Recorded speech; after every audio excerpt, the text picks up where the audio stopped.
Welcome back, Tiger fans, to Rockin' Radio's football podcasts. I'm Nate Edwards. That's Nathan Hurst. This is a safe space. It's before the box score.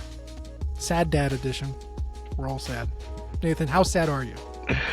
I'm pretty sad. I'm more disappointed than sad. But and if your dad is more disappointed in you than sad, then that actually feels worse, I think. So It does. as a dad, a disappointed dad, yeah, disappointed, too frustrated to mad a day ago, but it's been 18 hours, or sorry, 36 hours, 30 hours since the game. So it's at least that sharp anger has subsided somewhat. Yeah. Yeah. Yeah, and disappointment doesn't feel good for the dad either. Like, that's legit. No, It no. feels crappy for everybody. Feels bad for you for screwing up, and if Mm. dad's just sad too. Like, it's disappointment. It's not good. So yeah, that's where we're at.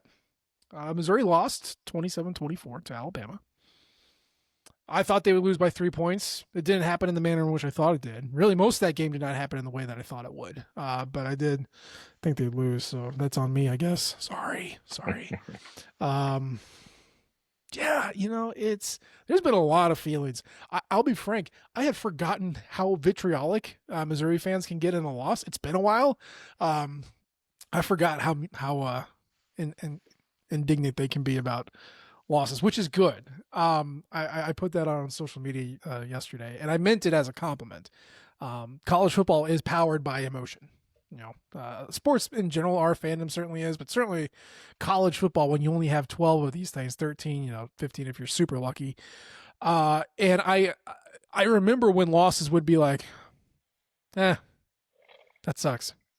So the fact that we were riled up, that the fan base was upset and hurt, and lashing out. Maybe the targets weren't appropriate, but the emotion, that's what you're looking for. You want these things to hurt because that means it matters. That means your team is good. That means that you're bought in, and it's not an outcome that is acceptable to you. So I think that's great. Listening to the post game conferences with Drink's always a very sore loser, which you want in a coach, but the players definitely reflected that as well. So I think this is fine. This is part of it. We're also in 2025, where one loss does not remove you from national championship contention, so it's okay. But I guess, Hurst, what was your biggest takeaway from the very close loss to Alabama yesterday?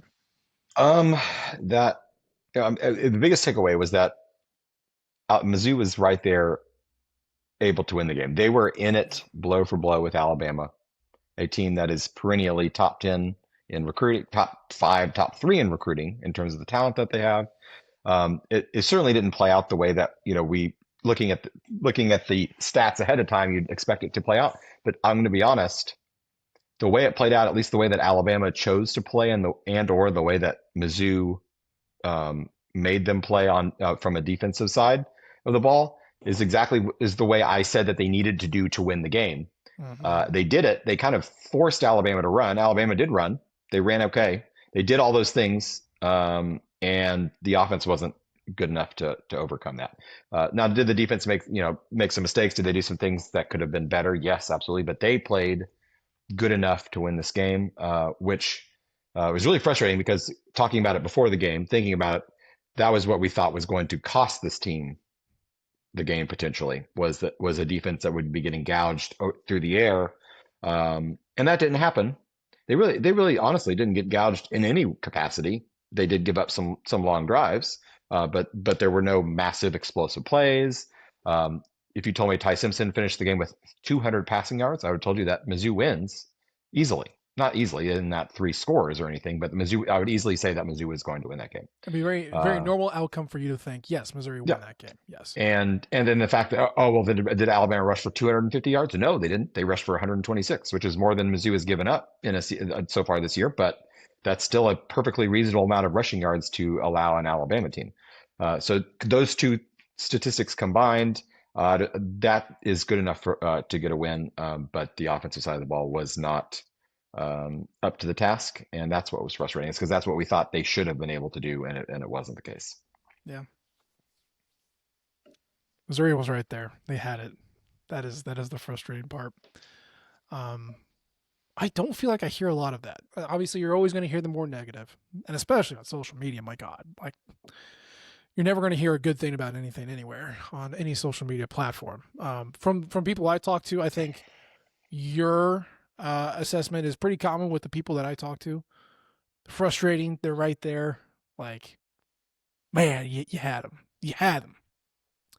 But the zeitgeist seems to be more along the lines of Kirby Moore screwed up. The offense was shambolic. The play calling was terrible. The execution was off. The things that you lash out about.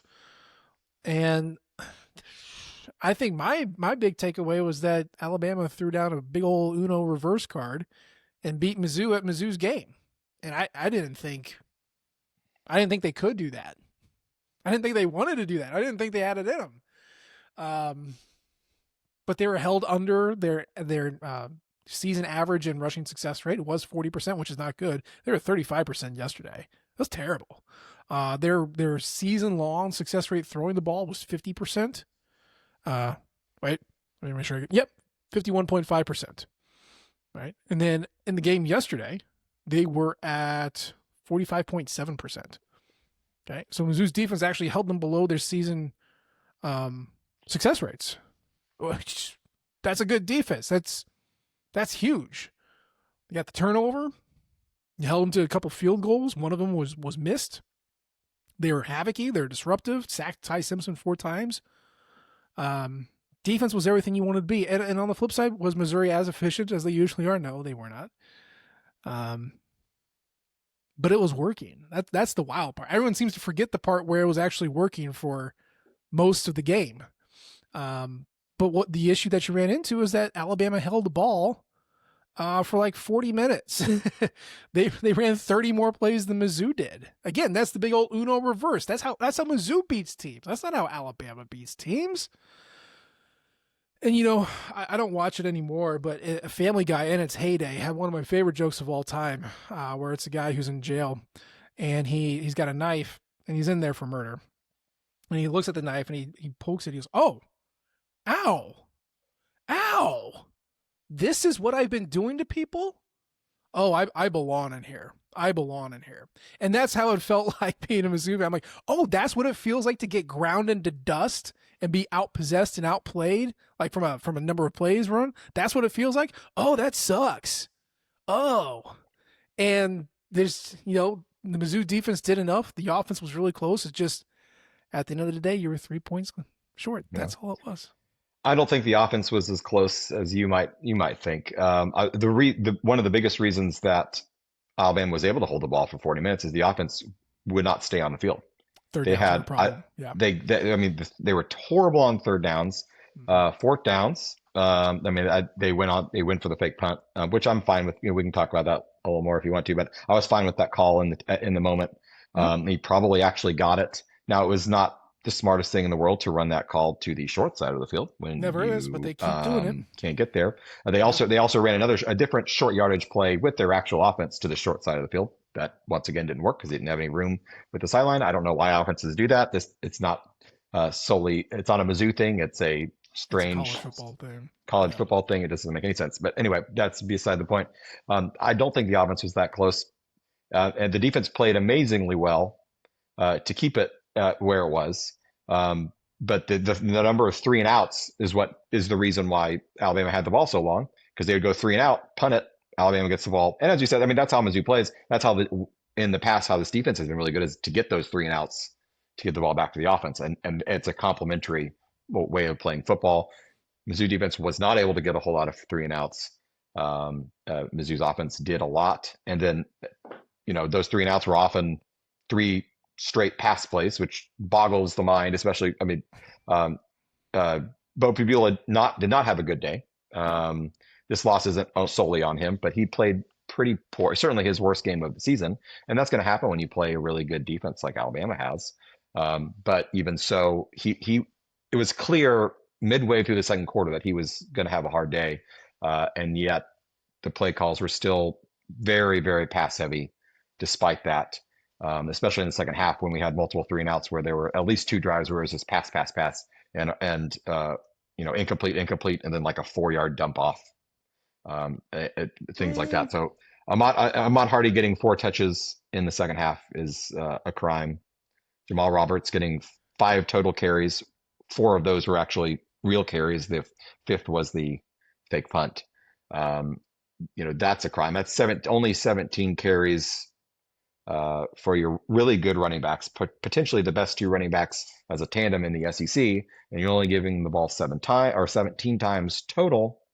Really, what happened is they fell into the exact same trap that Vanderbilt did last week. I don't know why. I don't know what little magic dust that Alabama sprinkles on them, but at least Vanderbilt was down a couple, like 14 points at some point, and it kind of felt like they had to pass their way back in. Mizzou was never. I mean, at one point they were down 10, and that was but that was way into the fourth quarter at the very end.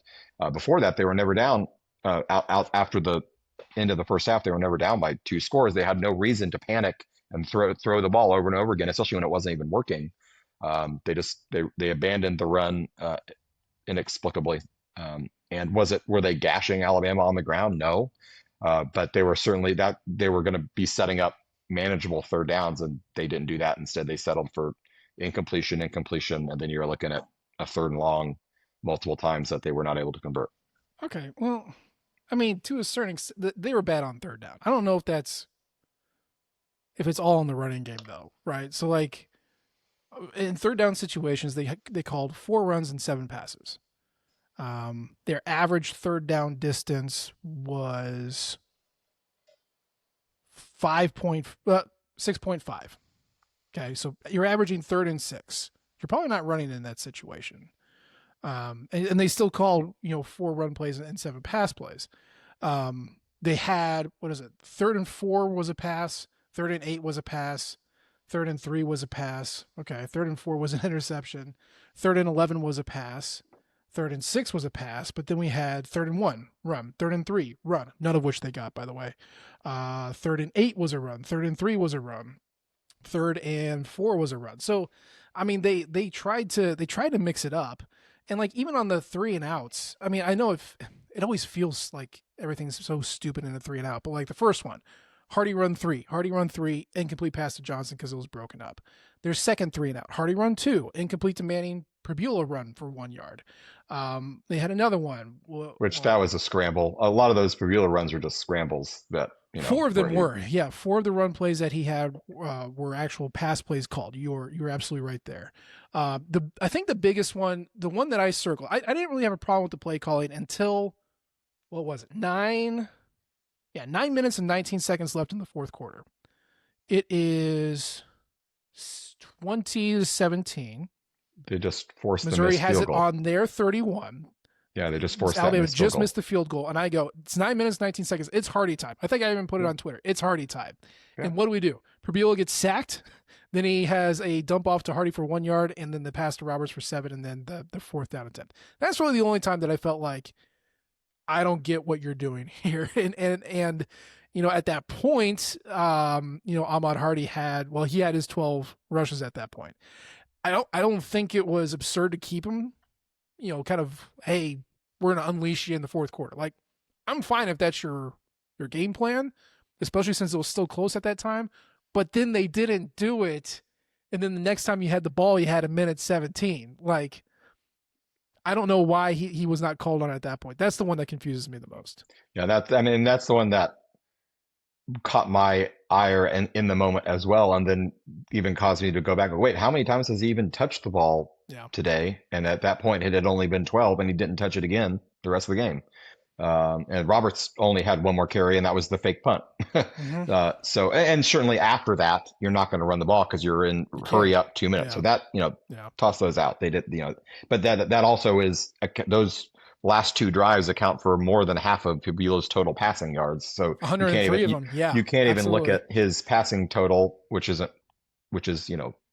sparse, and think that even that was legitimate, because a lot of it was just prevent defense. And he did make a couple nice throws in those drives, but there wasn't. You can't look at that and say that that's indicative of how the passing offense was all day, because it was not. He was pressured a lot, but when he wasn't pressured, he was really struggling to stay in the pocket to keep his eyes downfield. He got Yeah. really happy feet, and there were multiple times where he sailed throws or rolled out before he needed to, and then there was nobody there because by that point you're way off on the sideline and there's nothing to throw to. So it was just it was a tough day all around. And I don't think the offensive line helped him out a ton, as I said, but they weren't bad enough Yeah. they weren't as bad as the production showed it to be. See, and that's I think the biggest issue. He did not show up in the stat sheet, but what was his name? Tim Keenan was their defensive tackle, Alabama's defensive tackle that just came back from injury. I think he was the key to that because a lot of that pressure was right up the middle. And something the quarterback hates more than anything is pressure up the middle. And you saw him like pirouette and like disappear in a scrum and then pop out the other side. And he's like, "Oh my god, my ass is on fire! I got to go." And it's because that pressure was coming straight up the middle. He had nowhere to go. I thought Caden Green did well in pass protection, is coming off of an injury. I thought Keegan Trost continues to over deliver on what I thought he could do. But that pressure was up the middle from Piegler, from Tollison, from Jadis.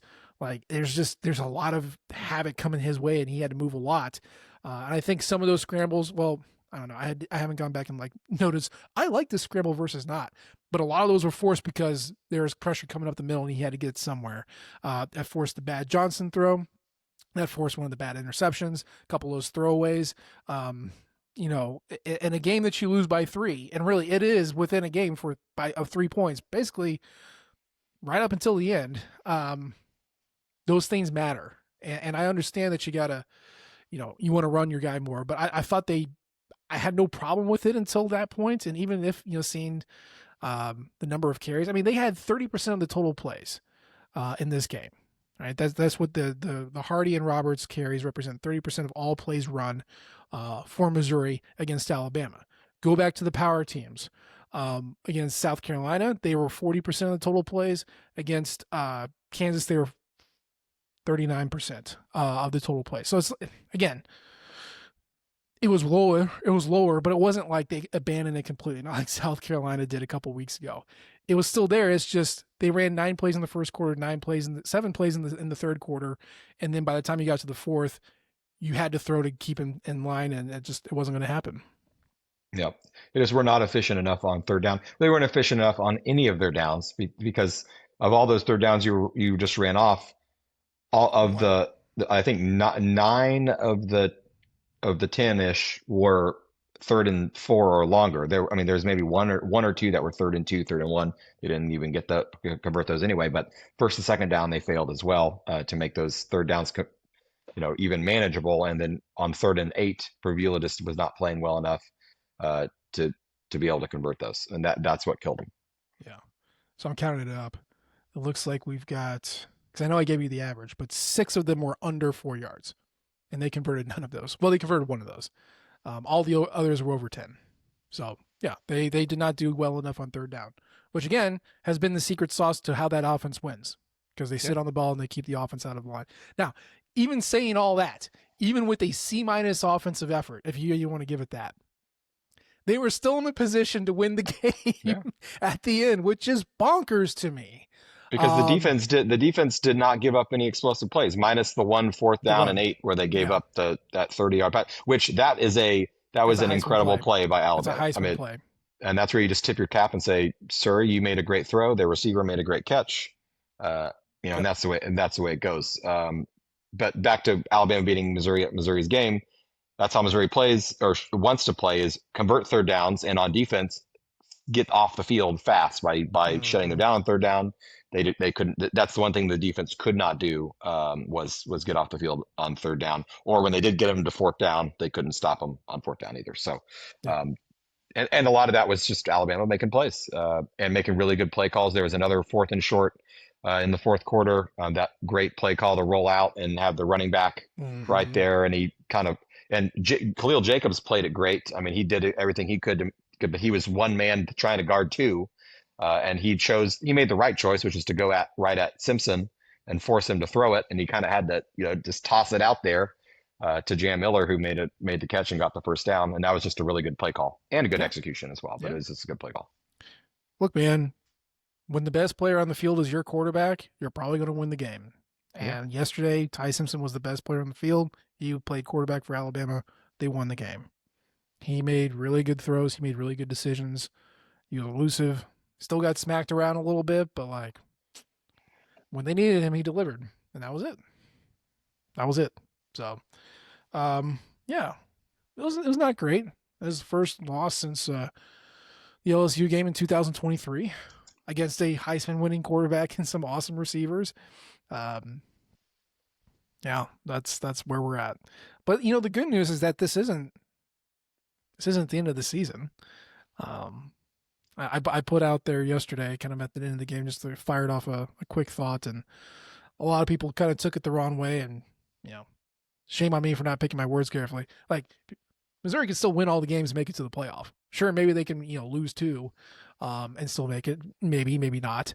I think they're probably going to lose more than two games, though. Frankly, just the way this team plays, especially on the road. Like we got a blueprint now, but yeah, if you want this loss by itself does nothing. It does absolutely nothing.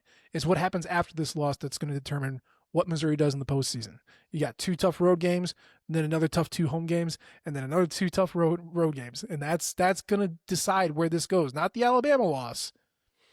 What those games? That's what's going to determine it. And I don't know. Eli Drinkwitz is obviously a big culture guy. He's done a good job of circling the wagons and keeping the team bought in previous seasons. Here's where that gets tested, because you just took a tough L at home, and now you're going on the road for the first time this season against a salty team that has not gotten a lot of breaks and is looking to get a win. And you can't lose twice, and I don't know if they will, but this Alabama loss stings. There's no doubt about it. Yeah.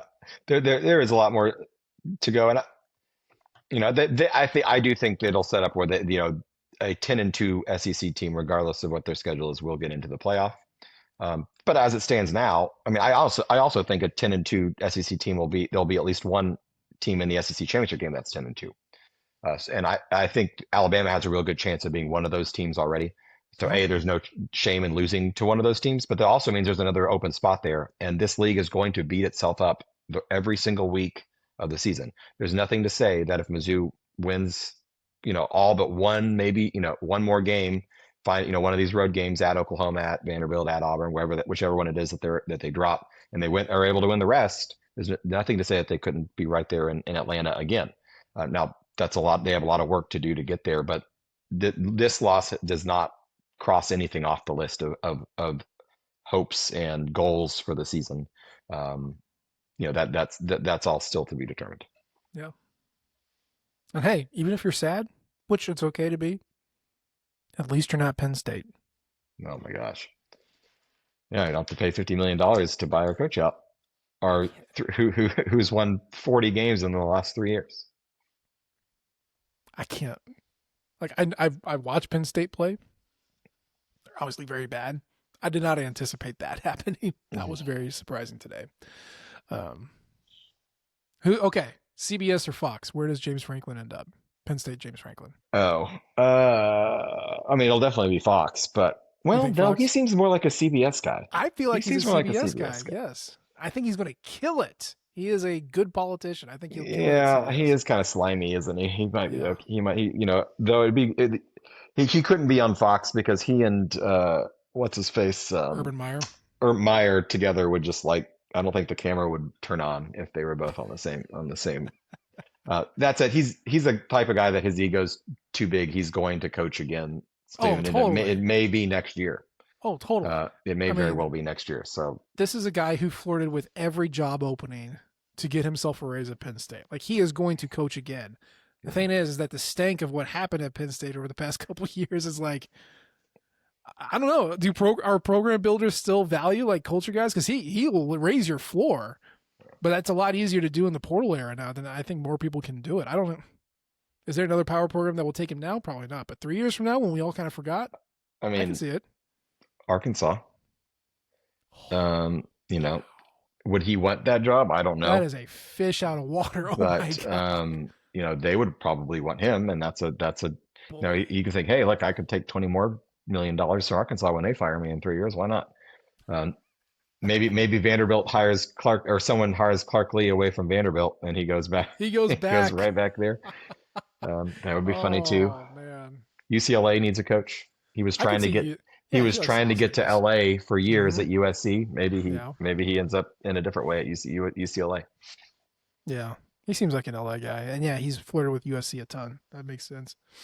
But yeah, well, it could always be worse. That's the punchline here. And get yourself a pretty good coach. No, he has not beaten a top 10 team yet.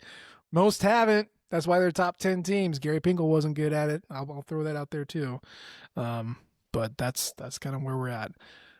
Is there anything that gave you hope? I mean, I'm grabbing for straws here. I really enjoyed watching Donovan Olugbenede catch Um, balls. I wish he had a little bit more.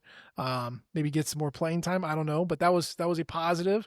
What did you take away that you liked from this bad I mean, loss? Alube was great, and as much as a positive he was, the fact that he didn't even get the ball thrown to him until fourth and whatever, fourth and 15, and they just, he's apparently their Hail Mary prayer guy, which is great, and he's come through that with a couple of big catches there. But why are they waiting until then in the fourth quarter to do that? Yeah, I don't know. I mean, they need to find him more often. Um, but yeah, I mean, he's a stud, and he's going to be a stud. They just need to figure out how to get him on the field earlier in games. Hmm. The fact that I mean, if you look at Bill Connolly's win expectancy, they had a 70+% win expectancy in this game against Alabama, which does make it hurt that much more that they Oh yeah. lost. Oh yeah. But on the flip side, they were game for Alabama was ranked number 8th. They are better than the 8th best team in the country, I think, this year. I think they're a top 5 team, and Yeah. they had a better than 50% chance to beat that team. Hmm. They and they played probably combined, I would say a C+ or B- game, and they had a 70+% win expectancy in that game. The defense Um, was an A. Would you no, say our A defense was a minus, B+. They B couldn't get plus? off the field enough, but they played well enough to win. But the offense was a C+ or C, I'd say uh, C. Yeah. and that combined was still statistically should have good enough to win that game. Should have won that game. As those advanced stats say at the end of the game. So while that makes it sting more, it also gives hope that okay, that they're going to play one other team that's comparably as good, maybe two. Depends A on and M. how it depends on how good you think A&M is and how good if what Oklahoma looks like if how because Mateer did not look good last week. He'll have several weeks to get better and improve. But if Mizzou plays the Oklahoma team that played Texas last week, Mizzou could very well win that game. Now, who knows what it's going to look like? That's a month away. That is a long month But away. Yeah. they did not. That Oklahoma team did not look very good last week or last night. So um, Alabama's the best team that they will have played all year, and probably the best team they will play all year. So if they can bring a B+ overall game or an A- game to those games against A&M, at Auburn, at Vanderbilt, at Oklahoma, then they have a good chance to win those games. Yep. Will they? We don't know, but they have the talent uh, and everything that they need to win those games. Mizzou had a lot of turnover luck yesterday. They got their turnovers. Obviously, they suffered from 2 interceptions, so maybe that was a wash at the end. But yeah, man, they they weren't on the field as much, but their offense clicked, even though they're playing left-handed basically. Better success rates than Bama. Held Bama to season lows as far as execution goes. Suffered a few glitches, fewer glitches than I anticipated, but a few, and couldn't close it out. That's it. But the style of play carries. Eli Drinkwitz rarely wins pretty, but he wins. And the SEC is a win ugly league. So you want a guy who is used to that. I know I've given a lot of grief for the way that he structures his football team and how he executes on game day, but you can't argue with the results. 26-6 now. I'd still take that. But again, these next games are going to be tough. First few road games, Auburn is feisty, Vanderbilt's a pain. Mississippi State's better than you think. Texas A&M is still dark horse playoff contender. Arkansas is dangerous with Bobby Petrino. There's no let up. Oklahoma, there's no let up. There's no let up. So you got to play well, and you have to continue to play well. Before we get out of here, revised expectations. How do you feel about this team? Where do you think they're gonna? What's their ceiling? I mean, the ceiling is still 10-2. I think. I mean, they're Still not. I don't think they're okay. going to run the table. Yeah. But they can still get to 10-2, and which would get them into the playoff, Uh-huh. and very well could get them into Atlanta, depending on how it all rolls out and which team they lose to versus which teams they beat.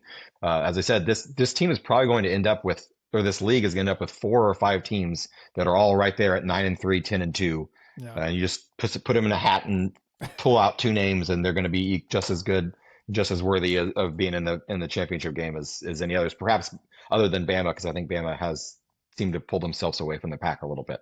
Yeah.